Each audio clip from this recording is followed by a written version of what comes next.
রাধে রাধে সকল শ্রোতা বন্ধুদের জন্য আজকের এই বিশেষ দিনটি অত্যন্ত শুভ হতে চলেছে। আজ 10ই জুলাই 2025 বৃহস্পতিবার পালিত হয়েছে আজ গুরু পূর্ণিমা, যে পূর্ণিমাটিকে ব্যাস পূর্ণিমা বলা হয়ে থাকে। প্রতি বছর আষাঢ় মাসের পূর্ণিমা তিথিতে পালিত হয় এই গুরু পূর্ণিমা। গুরু পূর্ণিমা ব্যাস পূর্ণিমা এবং বেদ পূর্ণিমা নামে অভিহিত রয়েছে। জ্যোতিষ শাস্ত্রে গুরুকে বিষ্ণু এবং বৃহস্পতির রূপ বলে মনে করা হয়।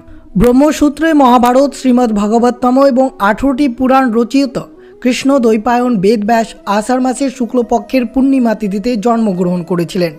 সেই জন্য আষাঢ় মাসের পূর্ণিমা তিথিকে স্মরণ সারা পালিত হয় গুরু পূর্ণিমা বা ব্যাস পূর্ণিমা। আর এই 10ই জুলাই বৃহস্পতিবার পালিত হয়েছে গুরু পূর্ণিমা।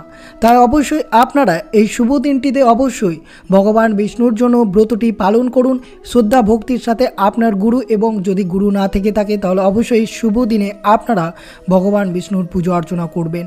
বিশেষ করে মনে রাখবেন, মহর্ষি বেদব্যাস হলেন আদি গুরু তথা জগৎ গুরু। গুরুর কৃপার আশীর্বাদ ছাড়া জীবন পথ চলা অসম্ভব। তাই গুরুর আশীর্বাদে জীবন হয় শ্রীবৃদ্ধি, গুরুর কৃপাতে ধুয়ে যায় সমস্ত পাপ। তা অবশ্যই আপনারা 10ই জুলাই বৃহস্পতিবার আজকের দিনে ভক্তি ভরে অবশ্যই কৃষ্ণ দ্বৈপায়ন বেদব্যাসের এই শুভ দিনে পুজো করুন এবং ভক্তি ভরে আপনারা প্রণাম করুন এবং তার ব্রতকথাটি অবশ্যই আজকের দিনে শ্রবণ করবেন। শ্রবণের ফলে আপনার আশীর্বাদ ভরে উঠবে। তা অবশ্যই ভিডিওটি আপনারা শুরু থেকে শেষ পর্যন্ত ভক্তি সহকারে শ্রবণ করুন। আর চ্যানেলে নতুন হয়ে থাকলে দয়া করে এই চ্যানেলটিকে আপনারা সাবস্ক্রাইব করবেন, লাইক করবেন এবং কমেন্টে ভক্তি ভালোবাসা শ্রদ্ধা দিয়ে জয় বেদব্যাসের জয় লিখে দিতে ভুলবেন না এই শুভ দিনে। তো অবশ্যই শ্রবণ করুন গুরু পূর্ণিমা বা ব্যাস পূর্ণিমার ব্রতের মাহাত্ম্য কথাটি। 2025 সালেই 10ই জুলাই বৃহস্পতিবার পালিত হয়েছে গুরু পূর্ণিমা, যেটি আরম্ভ অর্থাৎ এই পূর্ণিমা তিথির সময়সূচি অবশ্যই কখন লাগবে এবং কখন শেষ হবে অবশ্যই শ্রবণ করুন। 9 জুলাই বুধবার রাত্রি 1:21 হইতে শুরু হবে এবং 10ই জুলাই বৃহস্পতিবার রাত 2:04 পর্যন্ত এই গুরু পূর্ণিমা থাকবে। অর্থাৎ উদয়া তিথি অনুসারে এই গুরু পূর্ণিমা পালিত করতে হবে 10ই জুলাই বৃহস্পতিবার। গুরু শব্দের অর্থ হচ্ছে যে মানুষের অজ্ঞতার অন্ধকার দূরীভূত করে মানবকুলে আলোর পথ নিয়ে চলেন যে ব্রহ্মময় পুরুষ, তিনিই হলেন গুরু। আর সেই কারণে একজন মানুষের জীবনের গুরুর অবদান সব থেকে বেশি। একজন গুরুই পারেন তার শিষ্যের জীবন থেকে ভগবত জ্ঞান প্রদানের মাধ্যমে যাবতীয় অন্ধকার দূর করতে। গুরু কৃষ্ণরূপ হন শাস্ত্রের প্রণাম। গুরুরূপে কৃষ্ণে কৃপা করেন ভক্তগণে। শ্রী গুরুদেব সাক্ষাৎ ভগবানের কৃপায় প্রতিমূর্তি। তিনি পারমার্থিক পিতা, তার কাছে শিষ্যের ঋণ কখনো শোধ হবার নেই। দীক্ষা গুরু, শিক্ষা গুরু উভয়ের গুরুত্ব শিষ্যের জীবনে অসীম। বলা হয় শ্রী গুরুদেবের সেবা সমস্ত সেবার থেকে শ্রেষ্ঠ। তাই অবশ্যই আপনারা এই শুভ দিনে 10ই জুলাই বৃহস্পতিবার অবশ্যই গুরুর সেবা করাবেন। কারণ সর্বদেবময় গৌরী অর্থাৎ গুরুদেব সর্বদেবের স্বরূপ, তিনি ভগবানের কৃপার প্রকাশ। অবশ্যই শ্রবণ করুন গুরু পূর্ণিমা বা ব্যাস পূর্ণিমার ব্রতের মাহাত্ম্য কথাটি।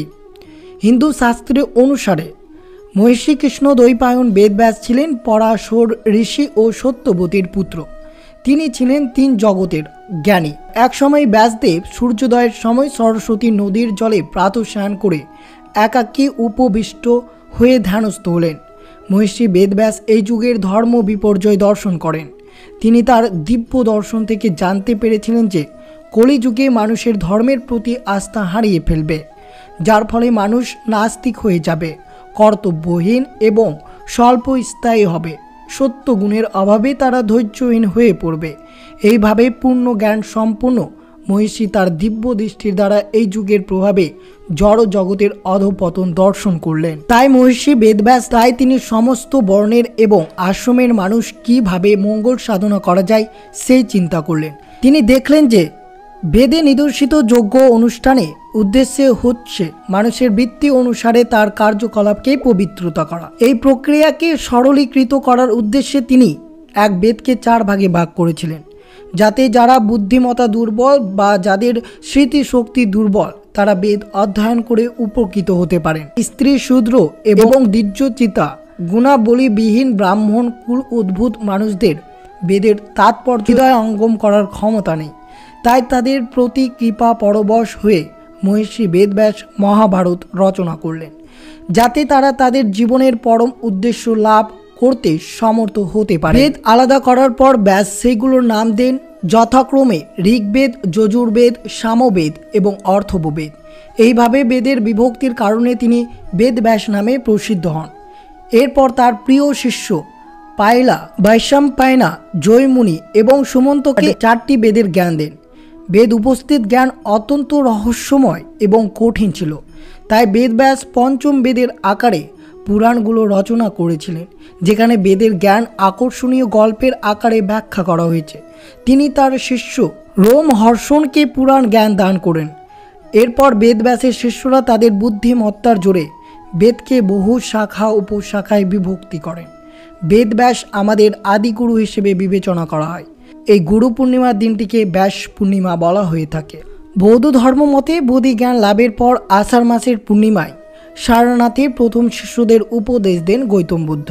আপনারা শ্রবণ করলেন গুরু পূর্ণিমার ব্রতের মাহাত্ম্য কথাটি, আর অবশ্যই শ্রবণ করবেন এই শুভ দিনে আপনার বাড়িতে সুখ সমৃদ্ধি ভরে রাখতে চাইলে বেশ এই কয়েকটি ক্রিয়াকলাপ অবশ্যই আজকের দিনে আপনারা অবশ্যই করুন।